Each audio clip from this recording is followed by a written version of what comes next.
Hi everyone, this is Miss Crystal, and I wanted to talk to you a little bit today because I know we're all kind of stuck at home and you're like, I want to do something, not just sit on the couch all day. Well, I have a fun little experiment that you can do with your friends, long distance, maybe some family if you have family in your house, and it's pretty simple. So the ingredients that you need, it doesn't have to be this brand, but you do need shaving cream. So if you have shaving cream at home, maybe this is a great project for you. I also have just with me tempera paint. I've heard that you can use dyes on it. If you don't have paint, maybe food coloring, and those are just some options for you. You will need 2 pans. These are just cookie sheets from the dollar store, and a scraper or a spatula will work. The biggest thing is that you need that flat edge. So let's kind of get to it. I'm going to flip the camera down. And so what you see here is I have one tray with shaving cream I've already sprayed on. And then I have some paint. And I just chose 3 colors. Now you can do more than that. You don't want to do too many colors though, because it'll muck it up. So I'm just going to take this tempera paint and I'm going to apply it on top of the shaving cream. And you're like, what in the world are you making, Miss Crystal? Well, you're going to find out in just a second. Now this is fun if you have different color paints. You can do this with acrylic paint. Now keep in mind acrylic paint does tend to stain a little bit more. So we are actually going to be marbleizing paper today. And I have just a piece of printer paper. I'm going to stick that right on top. Now if I wanted to, I could actually take, before I put the paper on, and I could make different lines. Some people prefer to do this. I typically don't, but for your interest today, I will. And I'm gonna put my paper right back on top there. No harm, no foul, no worries.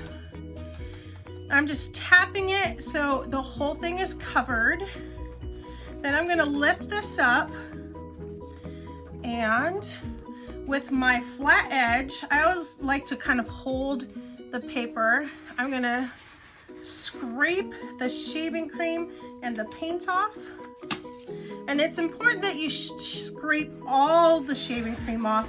Otherwise, when it dries, it kind of makes a funky,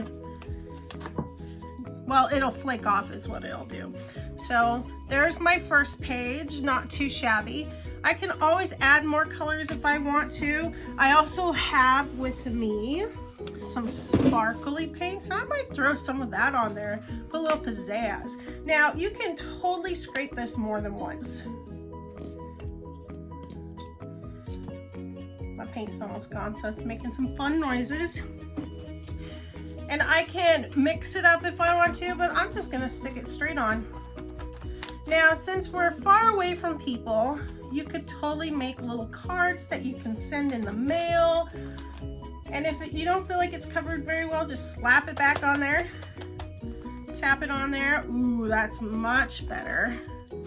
I'm just gonna take and scrape it off. I'm pushing kind of hard, not hard enough to rip the paper by any means, but definitely hard enough to take the paint and shaving cream off.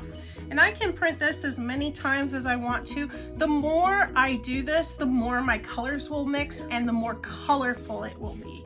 So that is how you can use everyday items at home to make some marbleized paper. I hope you enjoyed this video. It does get a little messy, that's why I'm wearing gloves, but I enjoy it. I've taught this to kids a lot. We usually make greeting cards. If you have cardstock paper at home, it's a little better because it's sturdier for cards and stuff. But if you just have regular paper, even if you just have school lined paper, whatever you have, it's just a fun project to do. So I hope you enjoy this. This is Miss Crystal signing off. See you later.